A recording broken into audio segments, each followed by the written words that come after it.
Hi everyone and welcome to a new video. In this video, we are going to learn on how you can update the existing data that is already in the table, and we can do that by using the update statement, and we can either change one column at a time and more than one, and we can also do it depending upon a certain condition. The syntax is very simple. We first use the keyword update followed by the table where we want to update. Then we use the keyword set. We write the column name, then we assign it with a new value separated by a comma, then again the column name and then its value. And if we want to have a condition, we can use the where clause and then we can write the condition. So let's just go to our PG admin once again and look at the table that we have over here is the select star from account. Let us run it. Here you can see we have user ID, username, password, email created on, but we do not have any value in the last login. So what we can do is we can use the update keyword and say we are going to update the account table and set the value of column that is last login to the current timestamp. Okay, so let us go ahead and run it. It says query updated successfully. Now let us go and check it. You can see that now the value of last login is no more null and it has a date and a timestamp. And now if you would have just noticed that when we ran that query, we did not see any output, although it did say that the query run. But in case we also want to see the values, we could use another keyword that is returning, and here we could write the column's name, which could be maybe email, it could be last login, and it could also be maybe created on. So when you do this, the SQL updates that column and it also shows you the columns that you have asked for.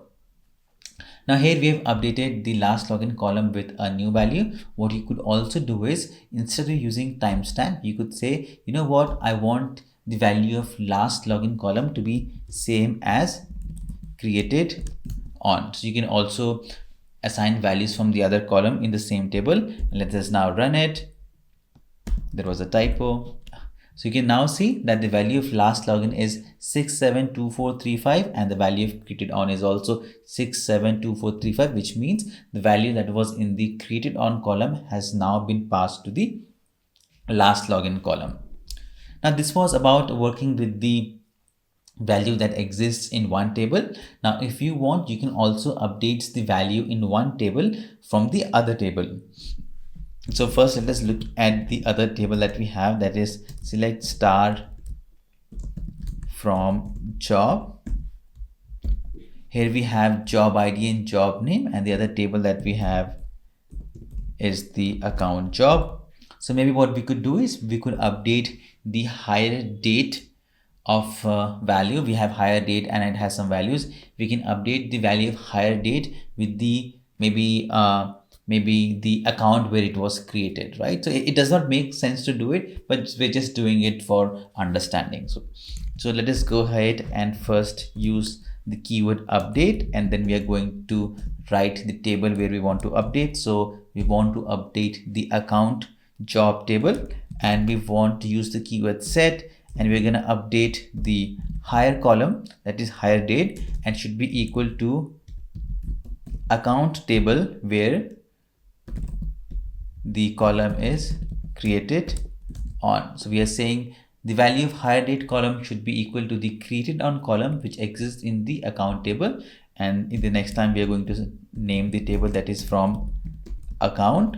And since this is a joint statement, not really a joint statement, but we are taking value from the other table and assigning it on the other table, it makes sense to use the where keyword, where we are actually saying that we need to define the key column. So it should be account underscore job dot user ID. This is our key column. Remember, from the joint statement we need to give a key column. So this is where it is going to map that, okay, for this ID I have to put the created on value to this hire date. So account job dot user ID should be equal to accounts table dot user underscore ID. And what we could also do is Maybe just leave it there and run it. You can see update is done. Now I'm going to leave it up to you is to go ahead and run the accounts job table and look at the hire date value, and run the accounts table and look at the created on value for the user ID for whatever we have for both 1, 2, 3, how many user ID you may have.